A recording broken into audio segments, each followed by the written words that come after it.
नून league और MQM के दरमियान आईनी तरमीम का मुआहदा तय पा गया। मुस्लिम लीग नून और MQM पाकिस्तान के दरमियान आइन के आर्टिकल 140 में तरमीम पर इत्तेफाक हो गया है। मुस्लिम लीग नून की जानिब से एहसन इकबाल ने मुआहदे पर दस्तखत किए, जबकि MQM पाकिस्तान की जानिब से मुस्तफ़ा कमाल ने मुआहदे पर दस्तखत किए। मुआहदे के मुताबिक आर्टिकल 140 के तहत सूबों को दिए जाने वाले फंड्स ज़िलाई हुकूमतों को जाएंगे।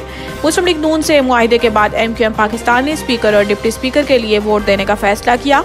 कबल अज़ीं MQM पाकिस्तान ने मुस्लिम लीग नून के साथ मुआहदा तय न पा जाने तक वोट के अमल का हिस्सा न बनने का फैसला किया था। पिशावर अली अमीन गंडापुर वज़ीर आला खैबर पख्तूनख्वा मुंतखब। नौ मुंतखब स्पीकर खैबर पख्तूनख्वा असम्बली की ज़ेर सदारत होने वाले इजलास में खैबर पख्तूनख्वा के 22वें कायद ऐवान के लिए वोटिंग हुई। आज़ाद हैसियत में डेरा इस्माइल खान से इलेक्शन जीतने वाले अली अमीन गंडापुर की सुन्नी इत्तेहाद कौंसिल की हिमायत हासिल थी, जबकि इनके मद्दे मुकाबिल मुस्लिम लीग नून के इबादुल्ला खान थे, जिन्हें पीपल्स पार्टी और PTI पार्लियामेंटेरियंस की हिमायत भी हासिल की। स्पीकर KP असम्बली ने नताइज का ऐलान करते हुए बताया कि अली अमीन गंडापुर ने 90 वोट हासिल किए, जबकि इनके मद्दे मुकाबिल उम्मीदवार इबादुल्ला ने 16 वोट हासिल किए। इस तरह अली अमीन गंडापुर 90 वोट लेकर वजीर आला मुंतखब हो गए। सेनेट की 6 खाली नशिस्तों के लिए पोलिंग 14 मार्च को होगी। इलेक्शन कमीशन की जानिब से जारी बयान के मुताबिक सेनेट की 6 नशिस्तों पर पोलिंग 14 मार्च को होगी। सेनेट में इस्लामाबाद की 1, सिंध की 2 और बलोचिस्तान की 3 खाली नशिस्तों पर इंतखाबात के शेड्यूल का ऐलान किया गया है। इलेक्शन कमीशन ने सेनेट की खाली नशिस्तों पर ज़िमनी इंतखाबात के लिए 3 रिटर्निंग अफसरान तैनात कर दिए।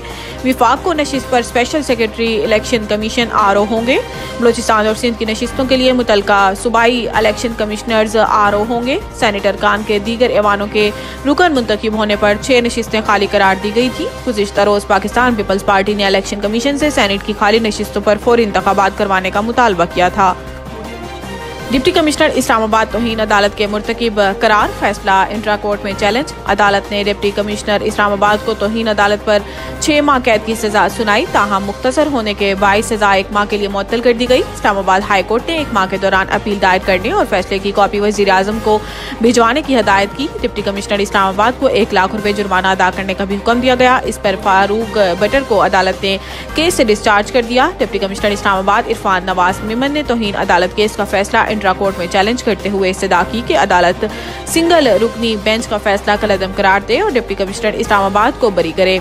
SSP ऑपरेशन मलिक जमील जफर ने भी सिंगल रुकनी बेंच के फैसले के खिलाफ अपील दायर कर दी। DC इस्लामाबाद की तौहीन अदालत केस में सजा के खिलाफ इंट्रा कोर्ट अपील पर बेंच तश्कील दे दिया गया। इस्लामाबाद हाई कोर्ट के चीफ जस्टिस आमिर फारूक और जस्टिस तारिक महमूद जहांगीरी समाअत की करेंगे। DC इस्लामाबाद और दीगर की इंट्रा कोर्ट अपीलों पर समाअत 4 मार्च को होगी। नवीद टिक्का शॉप मुंशी महल्ला चौक, नया अंदाज, नया जायका और मयार एक साथ। नवीद टिक्का शॉप अपना पैगाम देते हैं, रेट वो जो हर किसी की पहुंच में। नवीद टिक्का शॉप की नई आइटम में फिश टिक्का, चिकन पकौड़ा, सज्जी, चिकन टिक्की, आलू चिकन टिक्की, शामी कबाब, बेहतरीन और साफ सुथरा माहौल, जायकेदार बेहतरीन खानों का मरकज, एक बार जरूर आजमाएं। नवीद टिक्का शॉप मुंशी महल्ला चौक, मंदी बहाउद्दीन।